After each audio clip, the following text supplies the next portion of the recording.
I'm glad to say that I'm now asking you in the University of Limerick on this day, April 14th, to please welcome on the stage the President of the University of Limerick, Professor Don Barry, the founder of Children in Crossfire, Richard Moore, and I hope you will give a resounding Céad Míle Fáilte to His Holiness the 14th Dalai Lama. Thank you.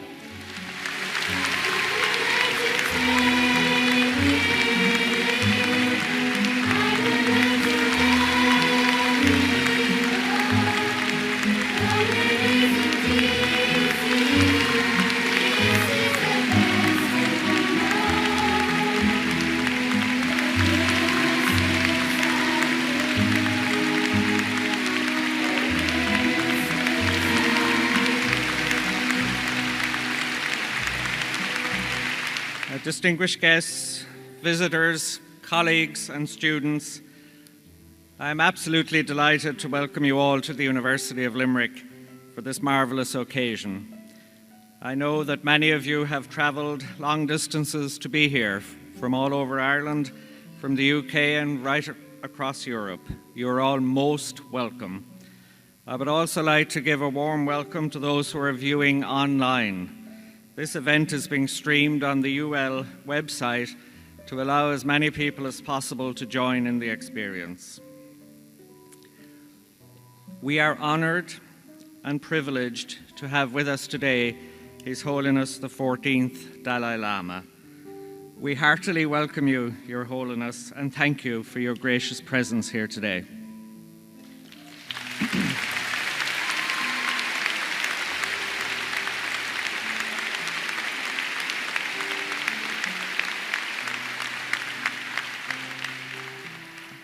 His Holiness is respected around the world as a truly inspirational spiritual teacher whose energy, compassion, and wisdom touch everyone he meets.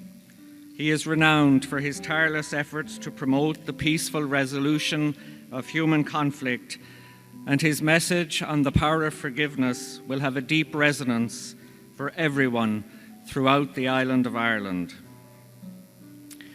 I think I should explain that the scarf I was wearing was placed around my neck by His Holiness as a symbol of the blessings he brings to us all today.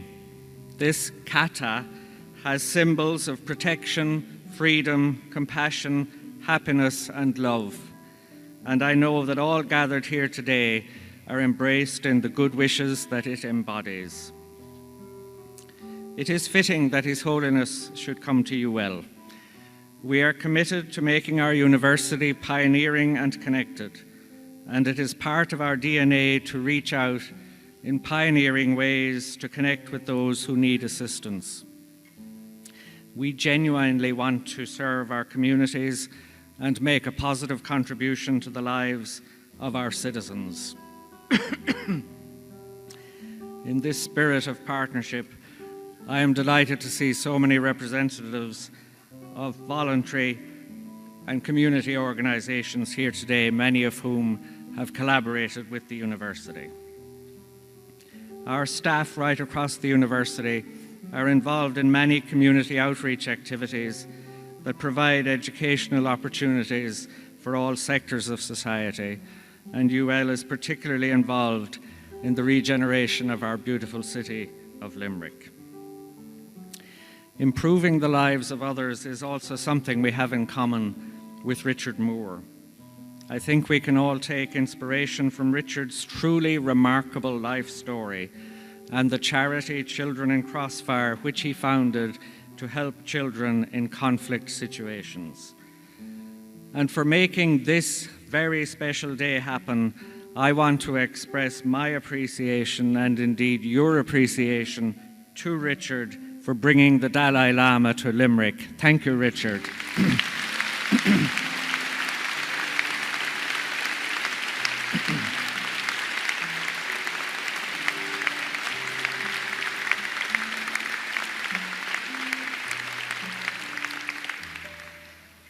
And finally, I would like to thank the many teams of staff, students, performers, and external partners who worked so hard to make today's event come to fruition in such a wonderful way. Ladies and gentlemen, I will conclude by expressing, on your behalf, our gratitude to His Holiness for coming to be with us here in Limerick today. It is an understatement to say that we live in troubled times. However, I feel sure that the wisdom and insights we receive from His Holiness's address will serve us well in the challenges that we will face together. Go raibh míle maith agaibh go léir.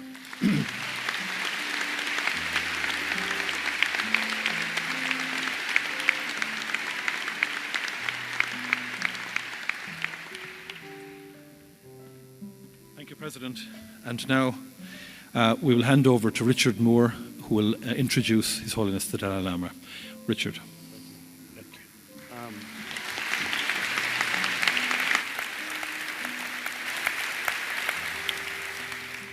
First of all, can I take this opportunity to thank the university for making this visit happen.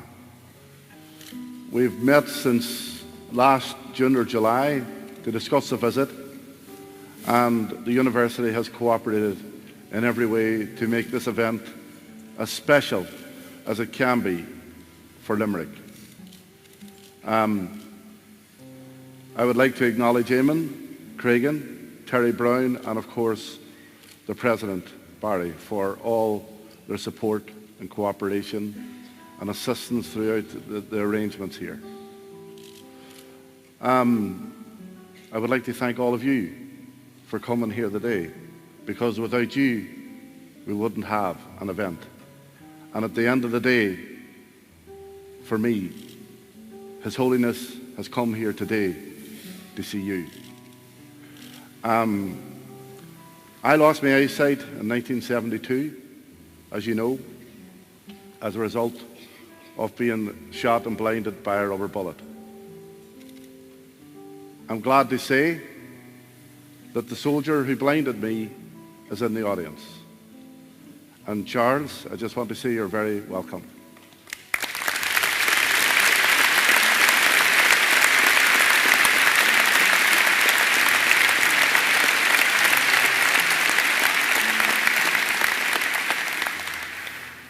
So Charles and I have built up a good friendship with His Holiness over the last while. But that person just in front of us, yeah. Yeah.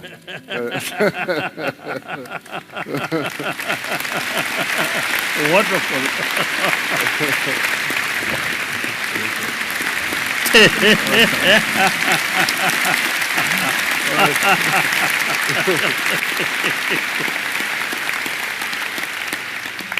And I have to say, when I told Eamon Cregan that Charles was coming, he said, "Is he coming to polish the job off?" So I get no sympathy at this university. But, you know, there are many things in my life that have helped me deal with blindness and helped me cope with blindness and deal with losing my sight in such a traumatic way. I always say that if it wasn't for the fact that I come from a good family, a good community, and despite the poverty and the difficulties that existed then, I still had choices and opportunities available to me. The fourth thing about me was the fact that I never felt any anger or any bitterness about what happened. And if you think about anger and bitterness, it wouldn't have affected anybody, only me. I first met His Holiness in 2000 when he came to Derry. And when he spoke, for me, His Holiness's message on forgiveness articulated exactly how I felt. And when we sat together afterwards, His Holiness helped me with my dinner. He poured out my drink, he handed me my knife and fork, and I was totally humbled by this world leader who had so much humility and compassion. And from then on, I've fallen in love with this man. And I openly admit that. During that time, when he was in Derry, I'm not one of those blind people that feel other blind people, or feel other people to see what they look like. But His Holiness said to me, "Do you know what I look like?" And I said, "No." So he insisted that I felt what I looked like. And the only thing I could say to him was, "Your Holiness, you have a big nose."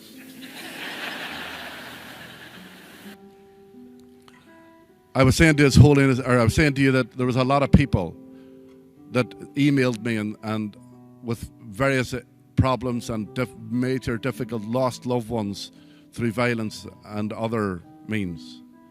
So, if anything, it proved that the decision to bring His Holiness to Limerick was certainly the right one. And I hope that you down there today get the same experience from listening to His Holiness that I had. Ladies and gentlemen, it gives me great pleasure to introduce to you the patron of Children in Crossfire, someone that I am humbled to describe as my friend. Ladies and gentlemen, the 14th Dalai Lama of Tibet. Thank you. Thank you. Thank you. Come here. Oh. Okay.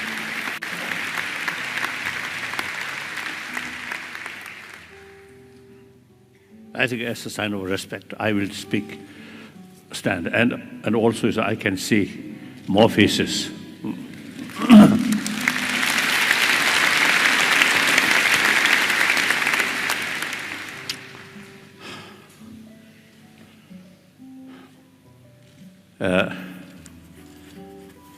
Richard Moore, usually I describe my hero. And I really admire his sort of way of thinking. So, you, and then the leaders of the universities, and perhaps some professors. I think mayor, isn't it? You have this. So, and then basically, I usually describe brothers and sisters. We are same human being. On the fundamental level, we are same human being. Mentally, emotionally, physically, we are same. Physical level, little differences, the size of nose. As you mentioned, my nose, consider big nose. I don't think it's a big nose. I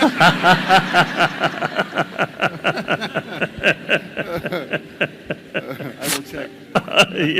Yeah. Usually, when I met him, you see, because you see, I mean, difficult to see, so I usually, you see, they let him touch, you see, my face. Yeah.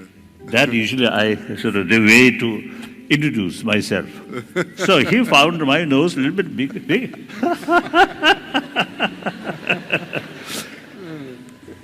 So that is very important. We must recognize each other as a human being. No differences. Then secondary level, yes, different faith, different color, different nationality. That's a secondary. I think today, a lot of problem which we are facing is, I think, mainly due to we too much emphasis importance of secondary level, forgetting fundamental level we are same human being. And then also today's reality. We must think about entire humanity, humanity of this world, one world.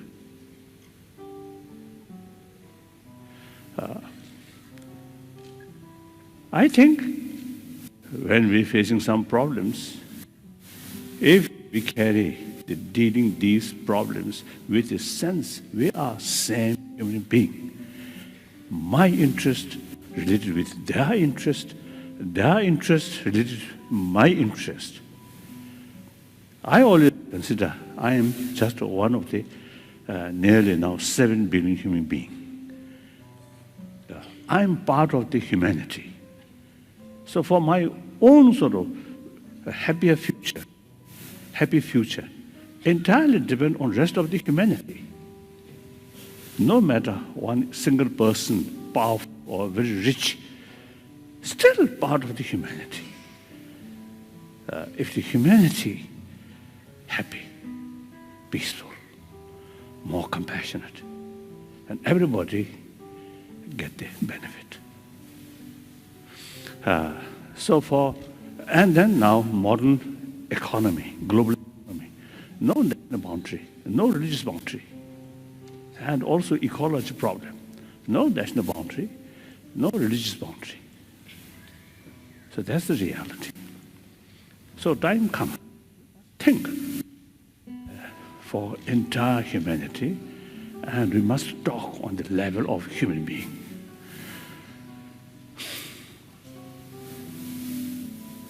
So do you see, I think,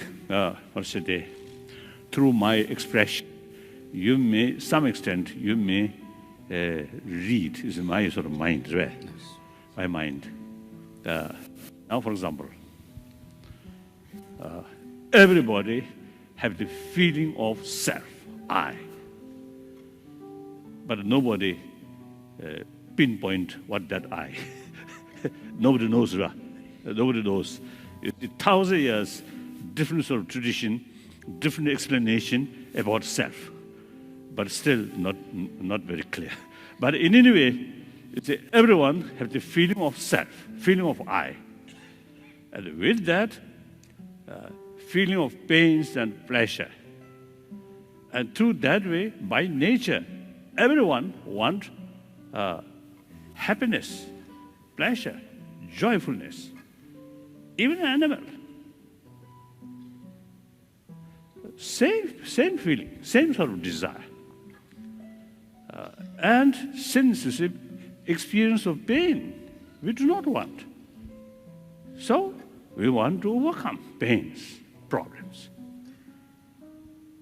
And that's the basis of our concept of human right. Because by nature, we have that kind of desire. So everyone have the right to overcome problem, overcome suffering. Now here I think, on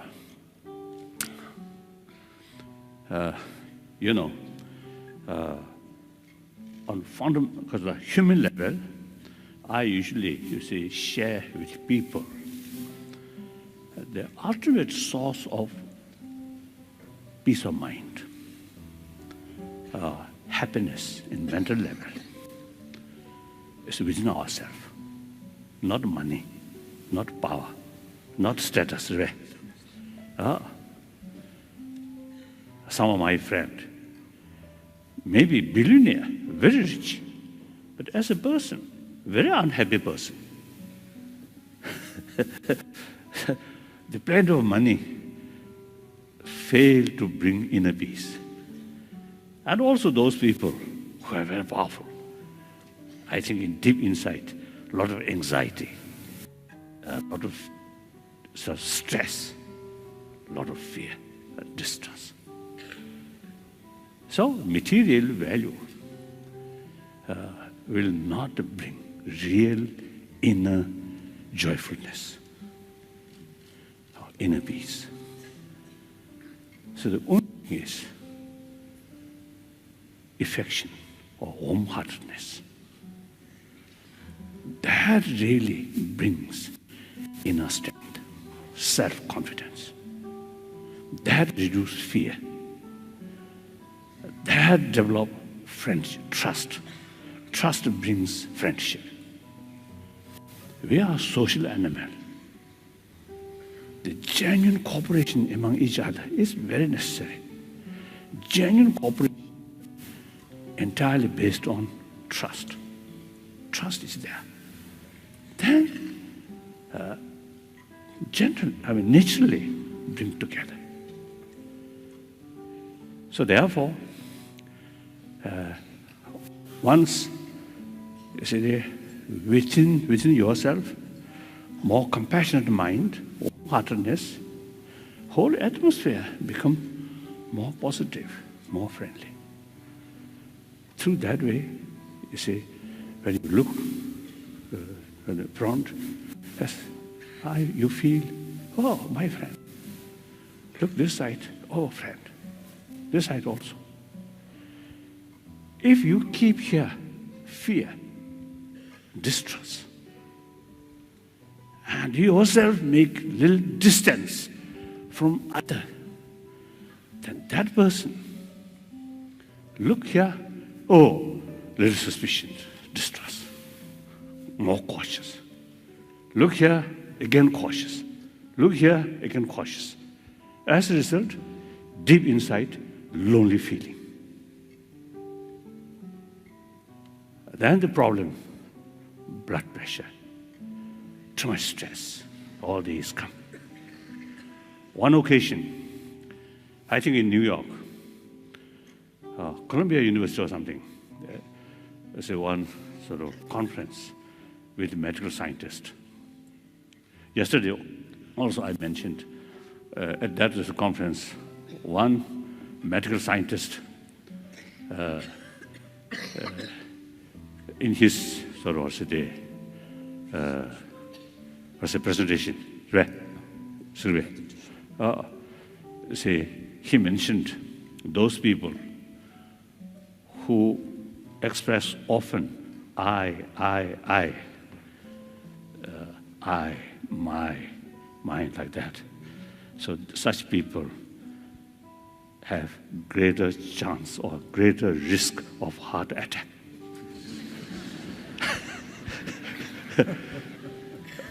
He didn't explain why, but I felt it is quite true, as I mentioned earlier.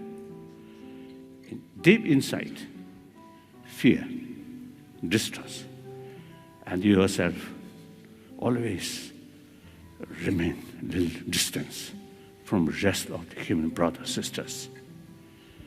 That brings loneliness. And then difficult to communicate with other human beings. After all, you are a social animal. You are part of the community. You have to deal with them. But the very very factor which your interest or your future depend, because of your own inner weakness, you yourself isolate from them. How can that person be a happy person? So more worry, more stress. Sometimes I describe the too much self-centered attitude, too much selfish, close our inner door. Through that way, difficult to communicate with other fellow human beings. Once develop more sort of sense of concern of well-being of other brothers, sisters, then inner door automatically open. And very easy to communicate with other people. Irrespective whether believer or non-believer, these quality or potential from birth we already have. I think firstly, here, perhaps a few thousand people here, everybody come from our mother. So sometimes in India, some sort of stories, some very great person or some saint, you see, born from lotus. So sometimes I jokingly telling people, so such people may have more compassionate attitude towards lotus rather than human being. But anyway, and fortunately, we born from our mother.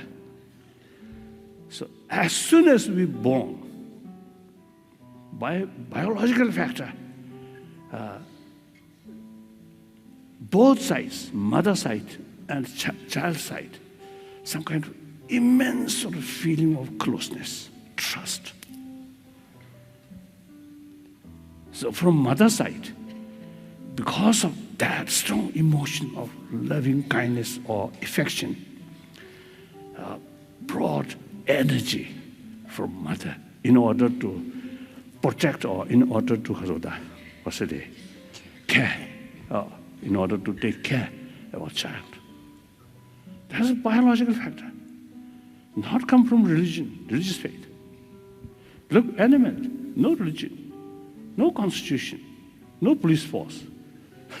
But biological factor, the mother, like you see, cat or dog or bird, biologically, you see, they have tremendous sort of affection, sense of concern of their offspring. So biologically, we equipped that kind of sort of affection. So any person or any animal who sort of appreciate others' affection, that also have the potential to show affection to others. So that's by nature like that. Then, furthermore, some scientists, too much anger, too much fear, constantly sort of experience that actually eating our immune system. More compassionate mind, very helpful to sustain our immune system. So that shows, because we born through that way, we grown up under others' tremendous affection, care. So therefore, in our blood, some kind of the affection, seed of affection, already there. So, a more compassionate mind, our physical element goes very well. Irritative mind not go well with body component.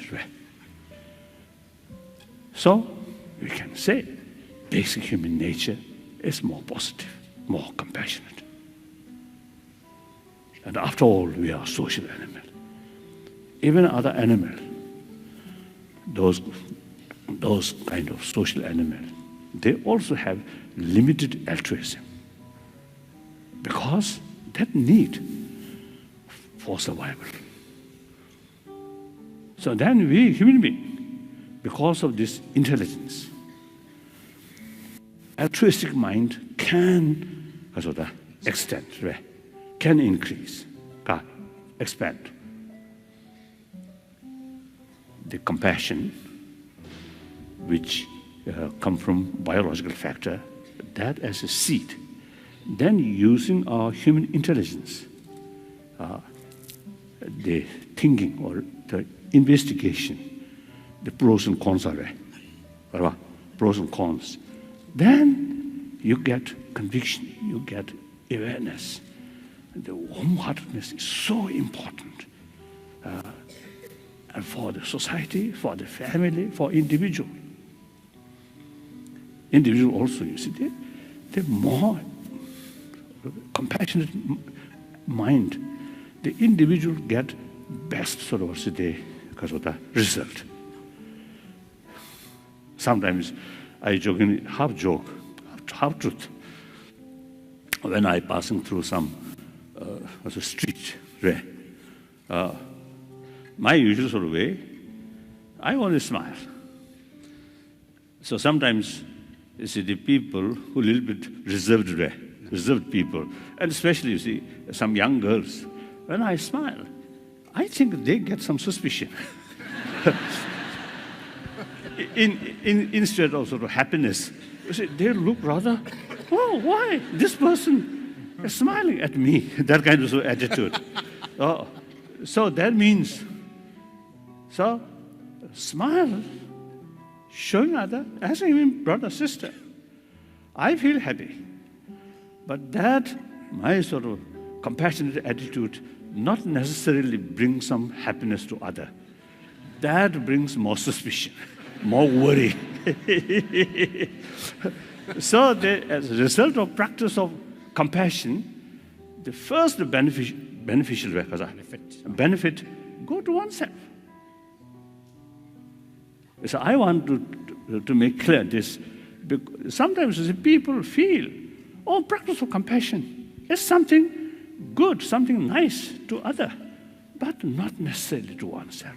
That's a totally mistake. So therefore, from our birth, we already equipped. You see this, this potential. Yes. As a seed of this, biological factor of affection, as a seed, then use human intelligence. That can increase. So there are two levels. One level of quite hot here.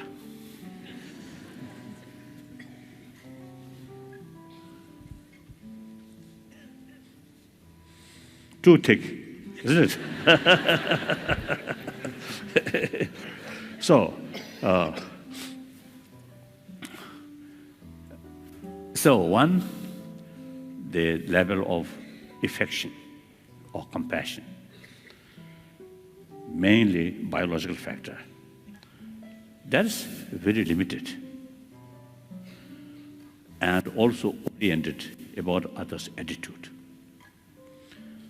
That kind of affection goes only your friend or those people who show you positive.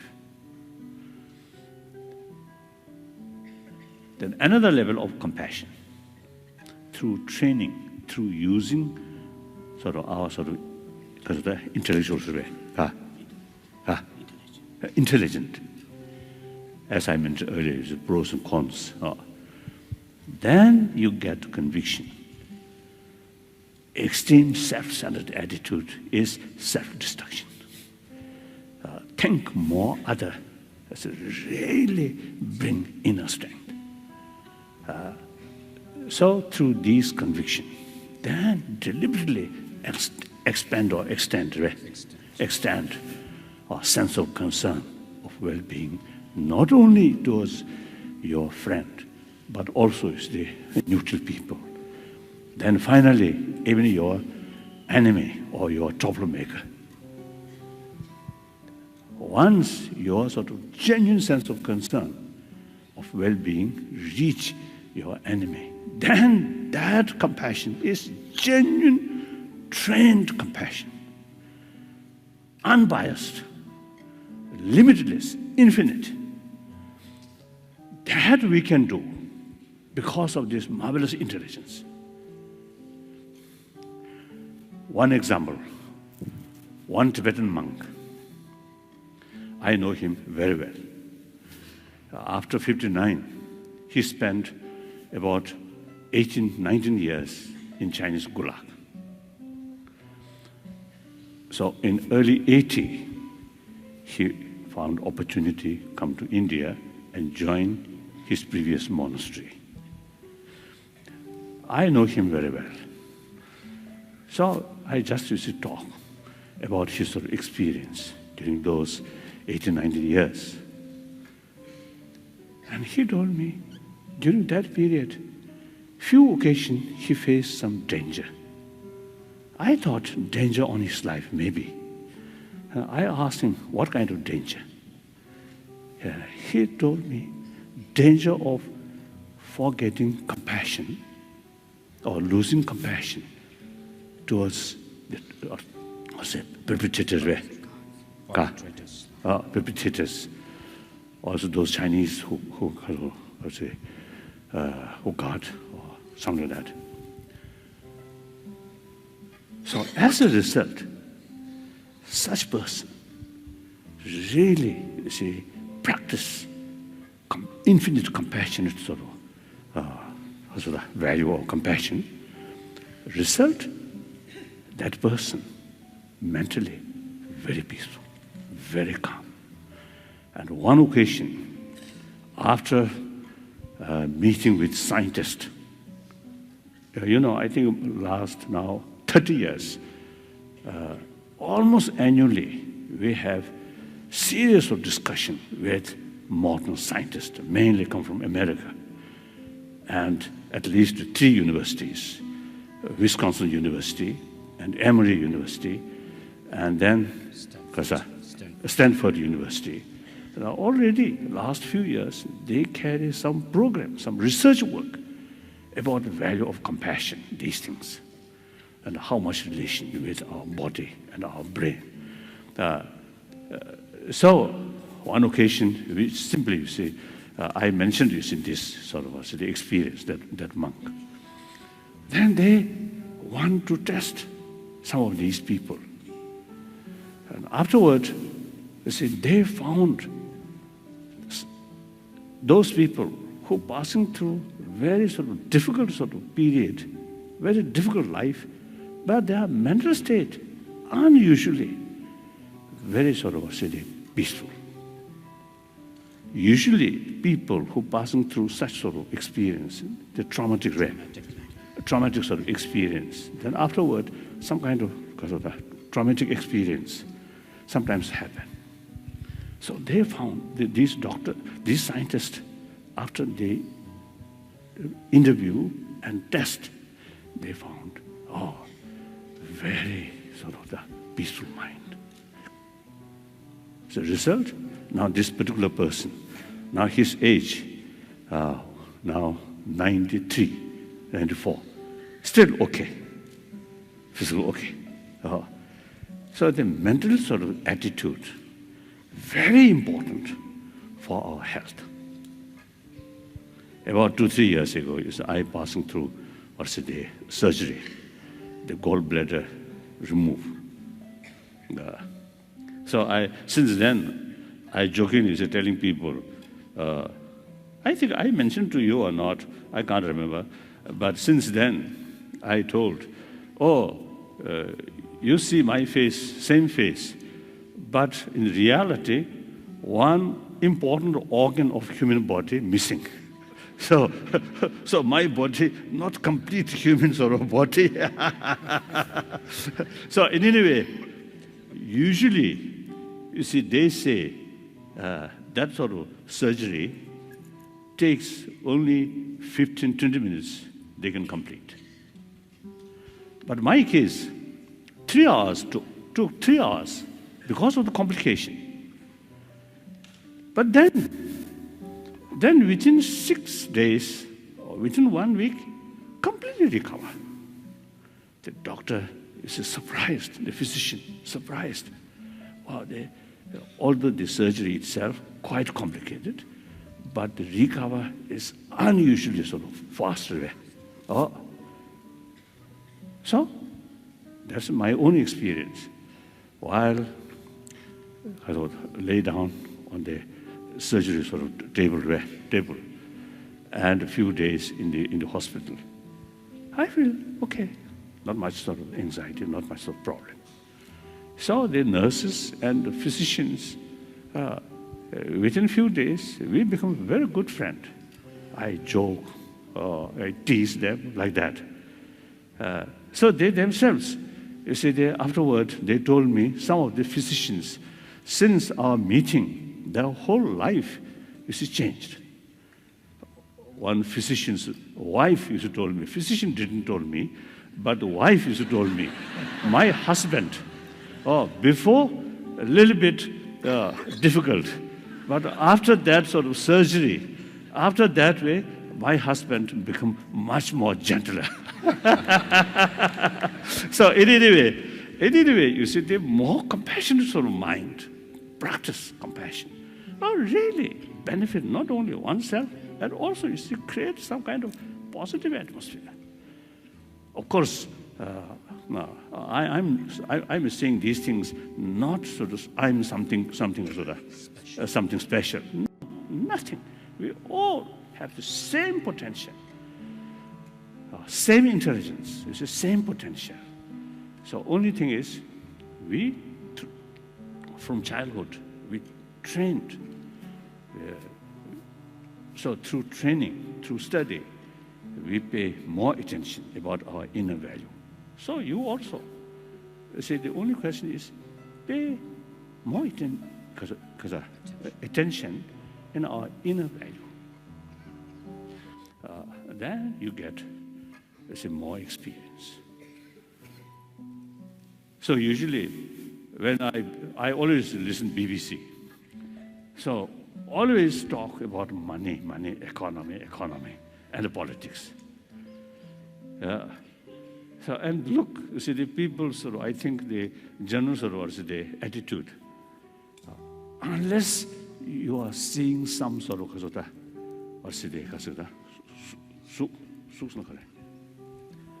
unless it's something you can see or listen some music, without these things, seems to see some people really feel boring.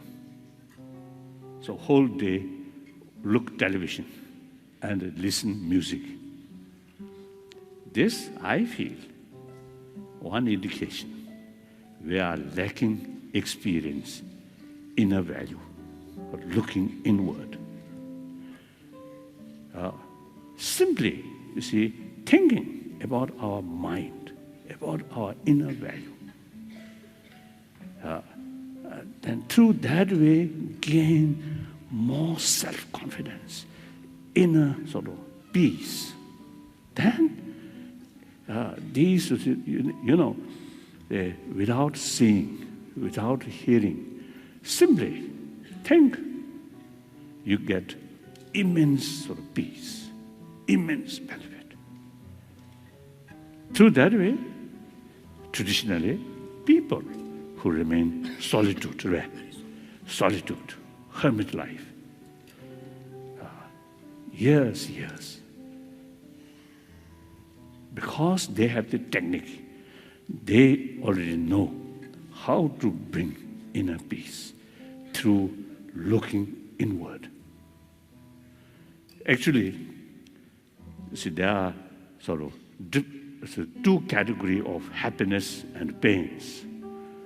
One heavily depend on sensorial consciousness, sensorial experience.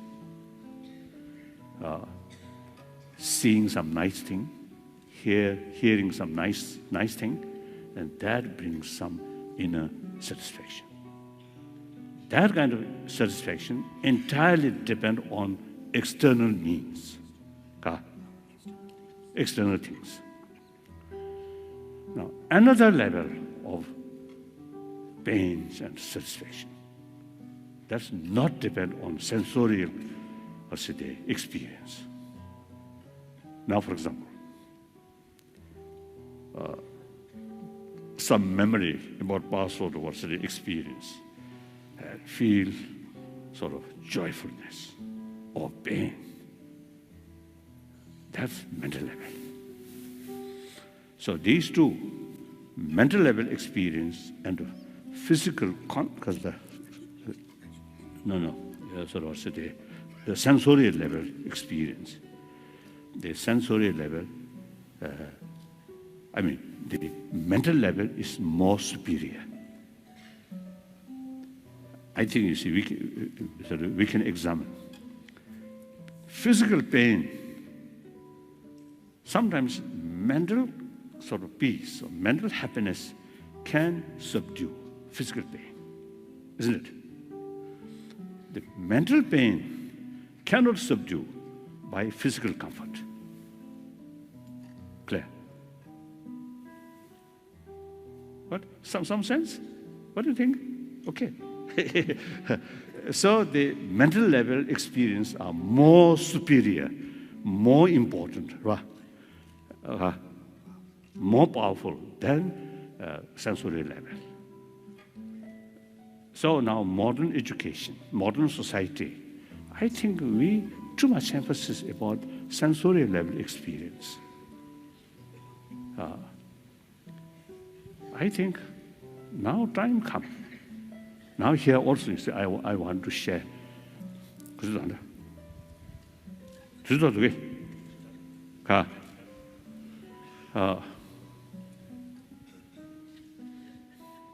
I don't know. And anyway, I want to share with you. That is at least 3,000-4,000 years, we human beings, in order to get peace of mind or satisfaction or happiness, we totally depend on prayer. Then last over 2 centuries, science and technology develop. So those things which we want through technology brought immediately, right? So generally, we pay more attention about science and technology rather than prayer. Last year, in one Indian state, the state government, constructed one Buddhist temple. So he invited me to opening ceremony. So I went there. So then the chief minister, the head of the state government, he in his speech he mentioned, due to Buddha's blessing, his state rapidly will because of the prosperity. Then my turn, speech. I know him very well. So I express, if your state can rapidly prosperity due to Buddha's blessing, then your state much earlier should develop. Because Buddha's blessing lasts 2,500 years already there. But you see, Buddha's blessing entirely depends on able chief minister's hand. I told him. So action really makes change. Prayer will not change. So therefore, you see, the people's interest about science and technology, naturally, much developed. So therefore, as I mentioned earlier, the BBC or this report always talk money like that. Now, later part of 20th century, two fields. One, those real rich people,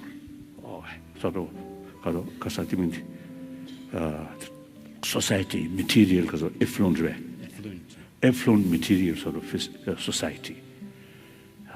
Now they begin to feel material value alone not sufficient, something lacking. A few examples, as I already mentioned. That's one thing. Another thing, in the science, the knowledge or research work about neuron or the brain really reach very deep and very sophisticated. Then they begin to show interest, begin to develop interest about emotion, about mind.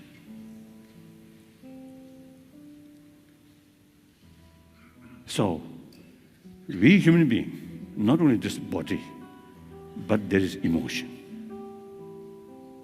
So material value provides comfort for physical level, not emotional level. So therefore, now among the scientists, more and more respected, well-known scientists, now really carry investigation about our emotion, how to tackle. So later part of 20th century, begin, I say, the genuine interest about our inner value. So then, the modern education system, naturally, 1,000-year-old in the European continent, separate education institutions started. At that time, the moral ethics, the church take the responsibility, and the family also some extent. But now time passes, the influence of the church or the family values also sometimes little decline. So they separate the education institution alone now should carry both responsibility about education, intellectuals, and about moral ethics or warm-heartedness. So you see, there are a lot of people now who really carry some serious research work, how to implement, how to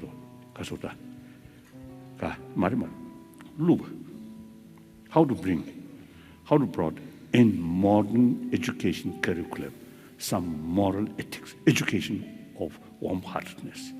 So now some research work now carrying like that.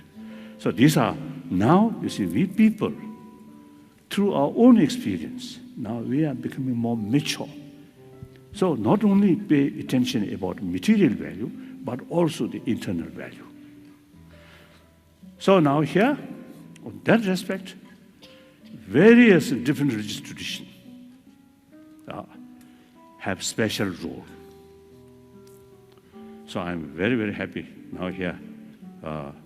Seems some one Jews I noticed using that had, and then this Kazakhstan, Uzbekistan. I think Muslim tradition, isn't it? Or your native tradition? Okay. So perhaps some Muslim. Oh, this is you Jew, Rabbi. There's some, of course, is Christian, some Catholic, Protestant. So, yes. So,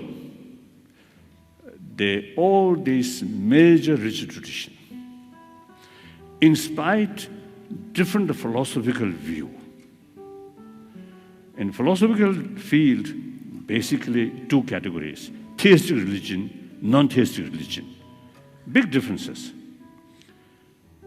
But all teachings, all sort of faith, emphasis importance of love, compassion, with that forgiveness, tolerance, self-discipline, contentment. I have a lot of sort of friends among Christian, among Muslim, among Hindu, among Jews, a lot of friends, genuine practitioners. So we have same sort of practice, so same potential to transform human being, human negative mind, transform into more positive mind. So here, when we talk about inner value, moral ethics, various religious traditions have very special role. Now here, I want to share one thing. Religious belief, faith, very important. But now here, we must make this distinction. Faith, one truth, one religion, and several truth, several religions. In terms of individual, one truth, one religion is very relevant. But in the terms of the society, several truth, several religion is very relevant. So now, how to sort of overcome this contradiction? As I mentioned, in terms of individual practitioner, concept of one truth, one religion, very important.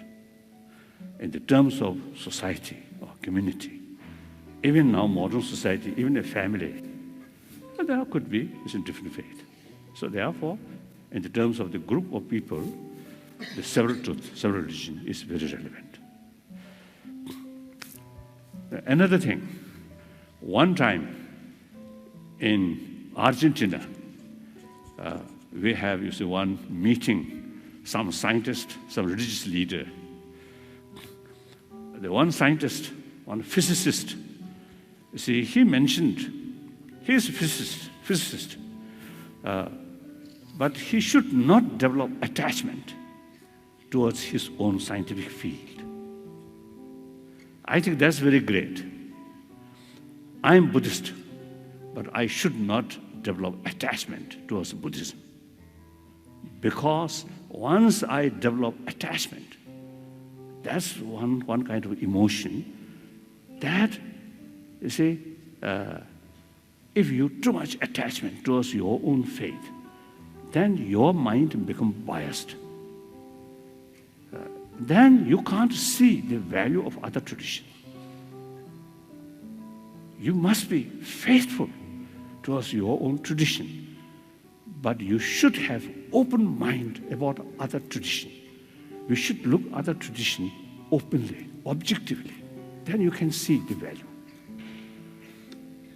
So this, I think, nowadays, in the name of religion, sometimes divisions, even sometimes conflict happen. So that's not because something wrong about the religion, but because the practitioner, the follower of religion, they themselves too much sort of because of the attachment, right? Like that. That I think important. So in any way, religious harmony, my lifelong commitment. I'm very happy. You see, different spiritual brothers, sisters now here.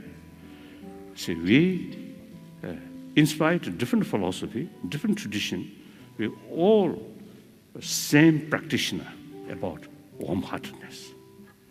So please carry more sort of effective role regarding promotion of inner value. And at the same time, I think nearly 7 billion human beings, entire human being, I think it's very difficult to become a religious believer. That also fact. I think Ireland, Irish people, majority, of course, they, I think, follow Catholicism, isn't it? Yeah. Catholic follow. Yeah. Majority. But there are also, you see, could be non-believer, I think. So, to those believers, if you follow your own religion sincerely, sincerely and seriously, all have same potential to provide you inner peace. But then those non-believers, not much serious about religion. Now, I always see, try. We should now here, I think the way to promote these inner value, there are 3 ways. Number 1, theistic religion. Believe God. You totally submit to that God. That kind of faith reduce extreme self-centered attitude. Very useful. And like my friend, my hero, so your family, your mother, very religious-minded. Yes. Yeah. And taking sort of very, very affectionate sort of attitude towards her son. As a result, the son developed that same potential, more alive. So when you face the tragedy, you can handle that tragedy more positive way. So look on his face, very peaceful. No sign of irritation, no sign of anger, no. Nice wife, two beautiful daughters. Sometimes I jokingly, I tease him. You cannot see the beautiful faces of your wife and two girls, two daughters. But I can enjoy their beautiful face. Sometimes I tease him like that. So in any way, as a sort of result of the more sort of familiar about this inner value, this serious sort of tragedy not disturb much in inner sort of inner world. Result, he carry happy life, and not only he himself just look after he himself, but also you see they engage some work for other for those for children. So wonderful, wonderful. When you first introduce the person who shot you, now here, really, genuine sort of some kind of spirit of brother to brothers, I really admire. A little bit surprised. All this not due to money, not due to power, but due to inner value. So these are living examples. So that much I want to. So I usually used to call first theistic religious way to promote this inner value. Second, non-theistic. That's Buddhism, Jainism, and another ancient Indian sort of tradition believe law of causality. That also one way to promote this inner value. Then there should be third one. That's I usually call secular way to promote. Here I must make clear, when I use the word secularism, does not mean disrespect all religions, but rather respect all religion. According to Indian sort of concept, secularism means respect all religions. No preference, this religion or that religion, equal. And then also, according to Indian sort of concept of secularism, also respect non-believer. So believe same human being and talk about basic human values. So that also I think we should not ignore that. I think important. Otherwise, there are people who have no interest about religion, then they also no interest about practice of compassion. They felt these are religious matter. That's totally wrong.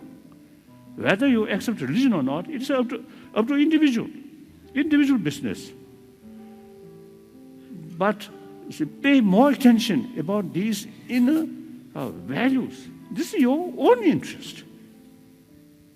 So sometimes I jokingly say telling people, we are biologically sort of selfish person. Because of the selfish feeling, we survived. But that selfish should be wise selfish rather than foolish selfish. Taking care about others' well-being, that's the best way to achieve your own happiness, your own successful life. Out of selfish, only think you yourself, extreme self-centered attitude, you will face sugar problem, or blood pressure, or stress, and then eventually a heart attack. So finally, my two commitment, lifelong two commitment. One commitment is promotion of human values, that I already talked. And then second commitment is promotion of religious harmony. That also now here, I really appreciate you come here Thank you very much. So those points which I mentioned, if you feel some interest, then think more. And you yourself experiment and investigate. And then if you feel something, something worthwhile to think, then you carry these things in your daily life. If you feel these points which I mentioned is not much relevant to your life, then forget it. No problem. Thank you.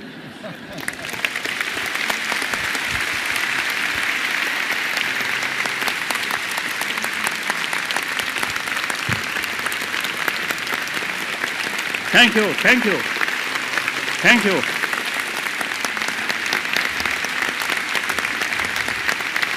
Thank you. We're privileged to have on stage the Irish Chamber Orchestra Youth Chorus. 30 children from Galvone National School, Maria King Presentation Primary School and St. Mary's Boys School. And they've been working with Kathleen Turner from the ICO to consider today's theme, and they've written a special song for His Holiness, which they will now perform.